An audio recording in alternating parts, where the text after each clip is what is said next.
voted my government into power for a second term with an even stronger mandate than before. And it is thanks to this mandate that I am standing here before you once again. However, the message that this mandate conveys has an even greater significance, a wider and more inspiring one. Mr. President, when a developing country is able to successfully implement the world's biggest sanitation campaign within the Clean India mission, building over 110 million toilets in just 5 years for its countrymen, all its achievements and outcomes are an inspirational message for the entire world. When a developing country successfully runs the world's biggest health assurance scheme, giving 500 million people the facility of an annual health cover of 500,000 rupees for free treatment, the achievements and responsive systems that result from this scheme show the world a new path. When a developing country successfully runs the biggest financial inclusion scheme of the world, opening over 370 million bank accounts for the poor in just 5 years, the systems that result build confidence in the poor across the entire world. When a developing country launches for its citizens the world's biggest digital identification program, giving them a biometric identity, enabling them to avail their rights, and saving approximately $20 billion by checking corruption, the modern systems that result from it give the world a new hope. Mr. President, as I came in here, on a wall at the entrance of this building, I noticed the call to make the United Nations free of single-use plastic. I am pleased to inform this august assembly that even as I am addressing you today, a very large campaign is being started across the entire country to make India free of single-use plastic. In the next 5 years,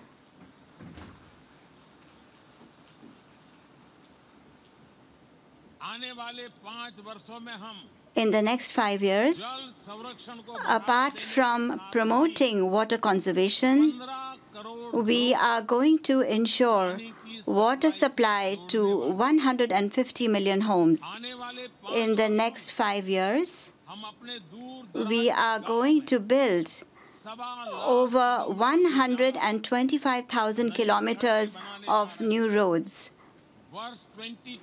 By the year 2022, when India celebrates its 75th Independence Day, we plan to build 20 million houses for the poor. Though the world may have set itself the target of eradicating TB by 2030, in India, we are working towards eradicating it by 2025.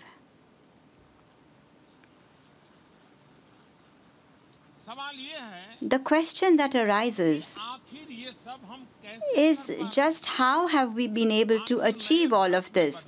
How is it that such rapid changes are taking place in a new India? Mr. President, India is a great culture that is thousands of years old, a culture that has its own vibrant traditions and which has encompassed universal dreams. Our values and culture see divinity in every being and strive for the welfare of all. Therefore, the very core of our approach is public welfare through public participation.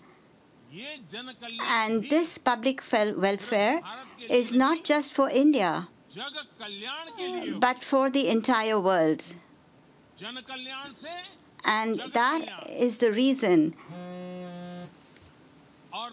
And that is the reason we draw inspiration from our motto, collective efforts for the growth of all with everyone's trust. And this too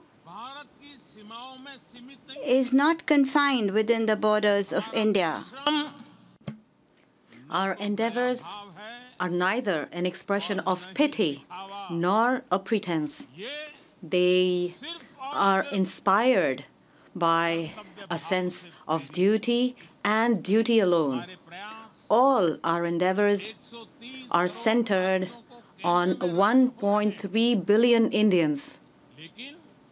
But the dreams that these efforts are trying to fulfill are the same dreams that the entire world has, that every country has, and that every society has. The efforts are ours, but the fruits are for all, for the entire world. And this conviction of mine gets stronger every day when I think of those countries who, just like India, are striving for development, each in their own way.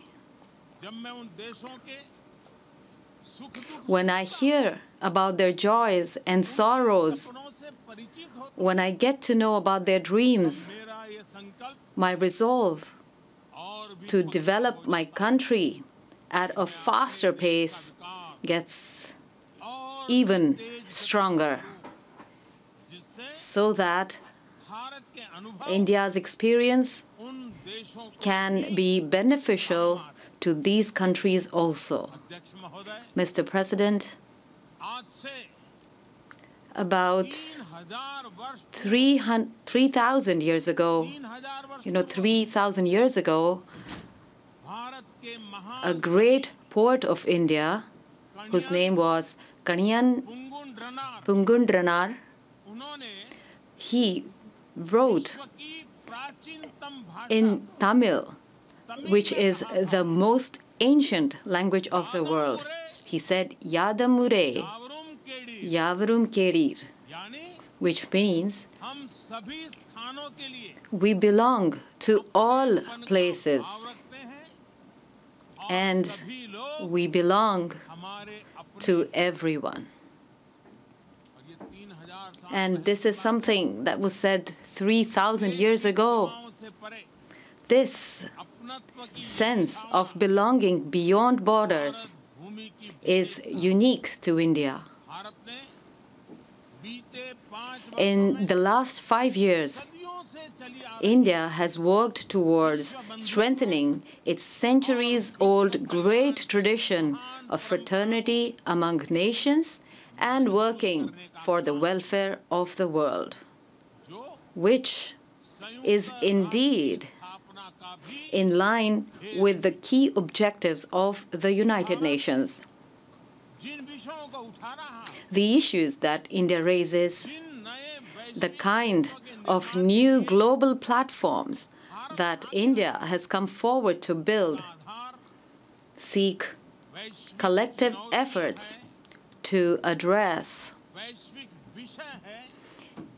serious global challenges and issues.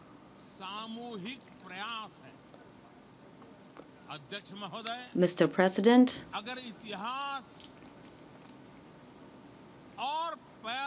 if you look at it from a historic and per capita emission perspective, India's contribution to global warming is very low. However, India is one of the leading nations when it comes to taking steps to addressing this issue. On one hand, we are working towards achieving the target of 450 gigawatts of renewable energy, and on the other hand, we have also taken the initiative to create the International Solar Alliance. One of the effects of global warming is the increasing number and severity of natural resources. And not just that, at the same time, they are appearing in new areas and in new forms. In view of this, India has initiated the formation of the Coalition for Disaster Resilient Infrastructure, which is also called CDRI.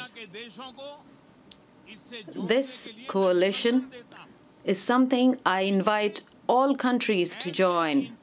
This coalition will help build infrastructure that can withstand natural disasters. Mr. President, the largest number of supreme sacrifices made by soldiers of any country for the UN peacekeeping missions is from India. We belong to a country that has given the world not war, but Buddha's message of peace.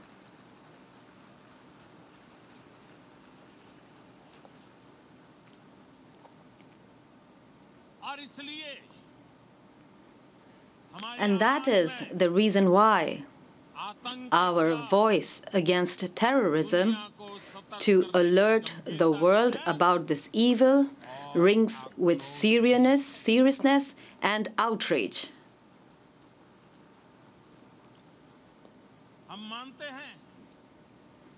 We believe that this is one of the biggest challenges, not for any single country, but for the entire world and humanity.